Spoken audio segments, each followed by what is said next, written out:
नमस्कार, मैं हूं निकिता और आप देख रहे हैं सत्य हिंदी। एक नजर डालते हैं अब तक की सुर्खियों पर। बिहार विधानसभा चुनाव से पहले महागठबंधन ने मंगलवार को अपना संयुक्त घोषणा पत्र तेजस्वी प्रण जारी किया। इस मौके पर तेजस्वी यादव, वीआईपी प्रमुख मुकेश सहनी और कांग्रेस नेता पवन खेड़ा समेत कई नेता मौजूद रहे। हालांकि राहुल गांधी इसमें शामिल नहीं हुए। घोषणा पत्र में कहा गया है कि सरकार बनने के 20 दिनों के भीतर हर परिवार के एक सदस्य को सरकारी नौकरी दी जाएगी। इसके अलावा जीविका दीदियों को सरकारी कर्मचारी का दर्जा देने, संविदा कर्मियों को स्थायी करने और पुरानी पेंशन योजना बहाल करने का वादा किया गया है। मुकेश सहनी ने कहा कि महागठबंधन सरकार अगले 30 से 35 साल तक जनता की सेवा करेगी और जनता से किए गए सभी वादे पूरे होंगे। उन्होंने दावा किया कि बिहार की जनता महागठबंधन के साथ है, जबकि एनडीए अभी तक अपना घोषणा पत्र जारी नहीं कर सका है। चुनाव आयोग ने राजनीतिक रणनीतिकार और जन स्वराज के नेता प्रशांत किशोर को नोटिस जारी किया है। आयोग के अनुसार उनका नाम बिहार और पश्चिम बंगाल दोनों की मतदाता सूची में दर्ज पाया गया। बिहार के सासाराम जिले के करगहर विधानसभा क्षेत्र के निर्वाचन अधिकारी ने बताया कि किशोर का नाम करगहर के भाग संख्या 367 मध्य विद्यालय कोनार उत्तरखंड में क्रमांक 621 पर दर्ज है, जिसकी मतदाता पहचान संख्या 1013123718 है। वहीं पश्चिम बंगाल में उनका नाम भवानीपुर विधानसभा क्षेत्र के सेंट हेलेन स्कूल मतदान केंद्र में दर्ज है। अधिकारी ने जन प्रतिनिधित्व अधिनियम 1950 की धारा 17 का हवाला देते हुए कहा कि कोई व्यक्ति एक से अधिक निर्वाचन क्षेत्रों में मतदाता नहीं हो सकता। उल्लंघन पर धारा 31 के तहत 1 साल की कैद, जुर्माना या दोनों हो सकते हैं। चुनाव आयोग द्वारा प्रशांत किशोर से 3 दिनों में जवाब मांगा गया है। केरल के मुख्यमंत्री पिनराई विजयन ने भारत के चुनाव आयोग द्वारा केरल और अन्य राज्यों में मतदाता सूचियों के विशेष गहन पुनरीक्षण यानी एसआईआर के फैसले की कड़ी आलोचना की है।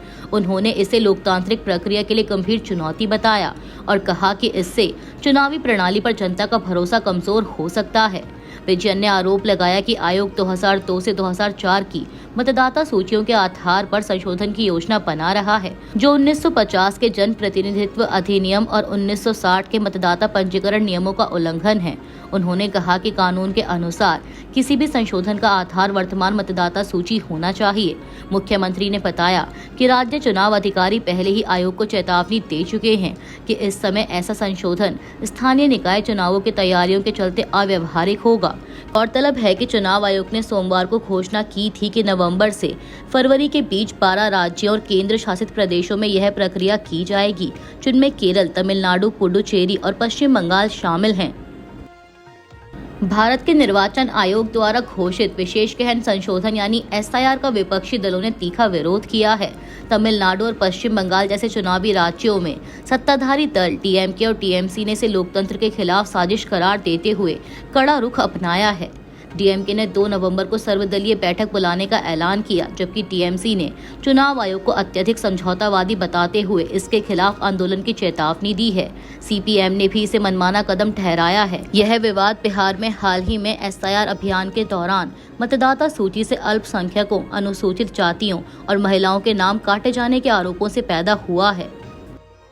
कर्नाटक हाईकोर्ट की धारवाड़ बेंच ने राज्य सरकार के उस आदेश पर अंतरिम रोक लगा दी है, जिसमें सरकारी संपत्तियों पर निजी संगठनों द्वारा कार्यक्रम आयोजित करने से पहले अनुमति लेना अनिवार्य किया गया था। इस आदेश को कई लोगों ने आरएसएस की गतिविधियों को सीमित करने की कोशिश बताया था। न्यायमूर्ति नाग प्रसन्ना ने मामले की सुनवाई करते हुए कहा कि यह आदेश नागरिकों के मौलिक अधिकारों का उल्लंघन है और मामले की अगली सुनवाई 17 नवंबर को होगी। यह फैसला कांग्रेस सरकार के लिए बड़ा झटका माना जा रहा है। सरकार ने 18 अक्टूबर को यह आदेश जारी किया था, जिसमें कहा गया था कि 10 से अधिक लोगों के जमावड़े के लिए भी अनुमति जरूरी होगी।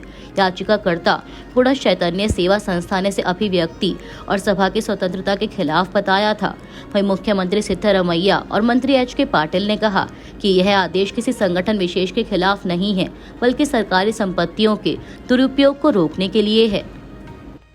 दिल्ली के वासुदेव घाट पर छठ पूजा को लेकर बड़ा विवाद खड़ा हो गया है। बीजेपी ने प्रधानमंत्री मोदी की मौजूदगी में पूजा कराने की तैयारी की थी, लेकिन अंतिम समय में कार्यक्रम रद्द हो गया।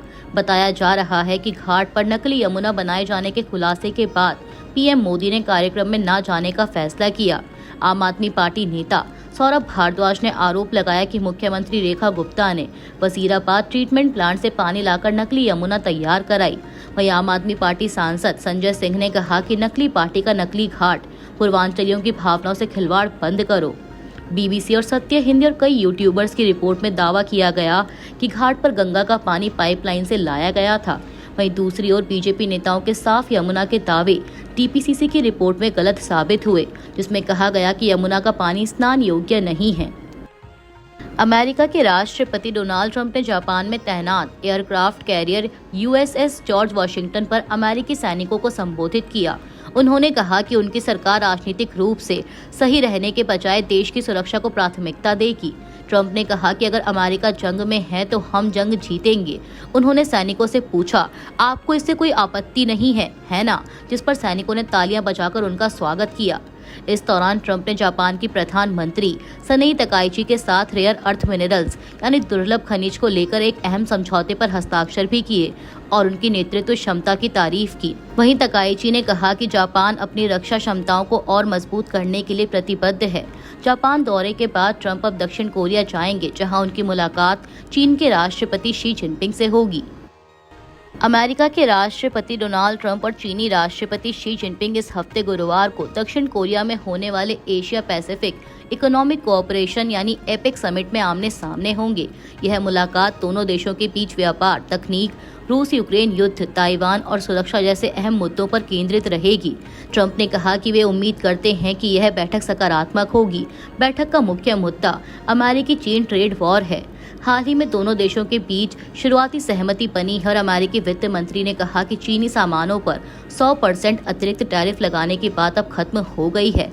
इसके अलावा फेंटेनिल ड्रग तस्करी, तकनीकी प्रतिस्पर्धा, टिकटॉक विवाद और चीन के रेयर अर्थ मिनरल्स निर्यात पर नए नियम भी चर्चा में रहेंगे। ताइवान और रूस यूक्रेन युद्ध पर भी वार्ता होने की संभावना है। विशेषज्ञों का मानना है कि यह बैठक किसी बड़े समझौते की बजाय रिश्तों में संतुलन लाने की दिशा में कदम होगी।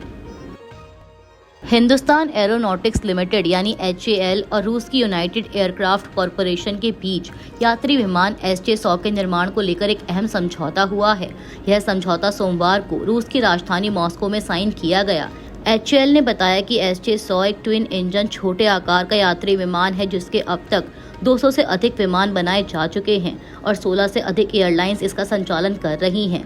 HAL को इस समझौते के तहत भारत में घरेलू यात्रियों के लिए SJ-100 बनाने के अधिकार मिलेंगे। कंपनी ने कहा कि यह विमान उड़ान योजना के तहत छोटी दूरी की उड़ानों के लिए गेम चेंजर साबित होगा। खास बात यह है कि यह पहली बार होगा जब भारत में एक यात्री विमान पूरी तरह देश में बनाया जाएगा। इससे पहले HAL ने 1961 में AVRO HS 748 विमान का निर्माण शुरू किया था, जिसे 1988 में बंद कर दिया गया था। जनशक्ति जनता दल के अध्यक्ष तेज प्रताप यादव ने कहा है कि वे अब सब कुछ अपने बलबूते पर करके दिखाएंगे और किसी की छत्र छाया में नहीं है। मीडिया से बात करते हुए उन्होंने कहा कि तेजस्वी यादव पर लालू प्रसाद यादव की छत्र छाया है, जबकि उनके ऊपर गरीब जनता और बिहार के युवाओं का आशीर्वाद है। तेज प्रताप ने कहा कि पोस्टरों में कई लोगों को जननायक बताया जा रहा है, लेकिन कर्पूरी ठाकुर, लोहिया, अंबेडकर और गांधी जैसे नेता ही सच्चे जननायक हैं। उन्होंने कहा कि जनता ही तय करेगी कि असली जननायक कौन है। गौरतलब है कि लालू प्रसाद यादव ने मई में तेज प्रताप को RJD से निष्कासित कर दिया था, जिसके बाद उन्होंने नई पार्टी जनशक्ति जनता दल बनाई। उनकी पार्टी इस बार बिहार विधानसभा चुनाव लड़ रही है और तेज प्रताप खुद महुआ सीट से मैदान में हैं। बिहार चुनाव से पहले आज तेजस्वी यादव ने NDA को सीधी चुनौती दी है। RJD नेता और महागठबंधन के मुख्यमंत्री उम्मीदवार तेजस्वी यादव ने कहा है कि NDA अब तक अपने मुख्यमंत्री चेहरे का ऐलान नहीं कर पाया। तेजस्वी ने कहा कि हमने अपना चेहरा भी घोषित कर दिया है और आज हम तेजस्वी प्रण पत्र जारी कर रहे हैं। इसमें हमने अगले 5 साल के लिए बिहार का पूरा रोड मैप दिया है। अब हम जानना चाहते हैं कि NDA का विजन क्या है, उनके पास बिहार को आगे ले जाने की क्या योजना है। तेजस्वी यादव ने NDA पर सिर्फ नकारात्मक राजनीति करने का आरोप लगाया। उन्होंने कहा कि वे सिर्फ आरोप लगाते हैं, जबकि हमने साफ रोड मैप दिया है कि बिहार को नंबर 1 राज्य कैसे बनाएंगे। तेजस्वी ने रेल मंत्री अश्विनी वैष्णव पर भी निशाना साधा और कहा कि छठ पूजा के दौरान रेल व्यवस्था पूरी तरह अस्त व्यस्त रही, लोग परेशान हुए और अब जनता बदलाव का मन बना चुकी है। बिहार चुनावी संग्राम तेज हो चुका है, जहां महागठबंधन अपने घोषणा पत्र तेजस्वी प्रण पत्र को लेकर तैयार है। वहीं केंद्रीय मंत्री चिराग पासवान ने इसे पूरी तरह बेकार और झूठा वादा बताया है। चिराग पासवान ने कहा कि अगर आपको पता है कि आप सत्ता में नहीं आने वाले, तो घोषणा पत्र जारी करने में क्या बड़ी बात है। जो लोग कभी सरकार में नहीं आने वाले, उनके वादे बस कागज पर ही रह जाते हैं।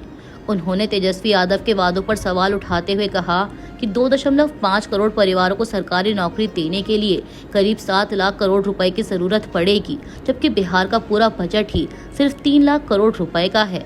चिराग ने व्यंग्य में कहा कि जब सत्ता में आना ही नहीं है, तो बड़े बड़े झूठे वादे करने में क्या हर्ज है। अभी के लिए इतना ही। बाकी की देश दुनिया की बड़ी खबरों के लिए जुड़े रहिए सत्य हिंदी के साथ।